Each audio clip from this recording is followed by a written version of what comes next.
தமிழுக்கு நிகர் தமிழே, தமிழனுக்கு நிகர் எவரே. 2 அடியில் நம்மால் எதுவும் செய்ய இயலாது என்று எண்ணும் மனிதனிடத்தில் 2 அடி குரலில் எதையும் நம்மால் செய்ய முடியும் என நம்பிக்கையை ஊக்குவித்தது திருக்குறள். வணக்கம் குழந்தைகளே.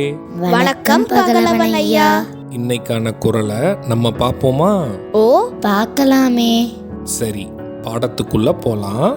இன்னைக்கான குறள் அதிகாரம் 85 புல்லறிவாண்மை.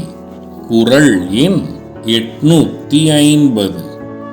உலகத்தார் உண்டு என்பது இல்லென்பான் வையத்து அலகையா வைக்கப்படும். ஐயா, நீங்க சொன்ன இந்த குறளோட பொருள் என்ன? இதுக்கான பொருள், உலகத்தார் உண்டு என்று சொல்கிற நல்லனவற்றை இல்லை என்று மறுக்கின்ற தீயோர் உலகத்தில் மனிதர்களாக மதிக்கப்பட மாட்டார்கள், பேயாக கருதப்படுவர். இதுக்கு ஒரு உதாரணம் சொல்லுங்களேன்.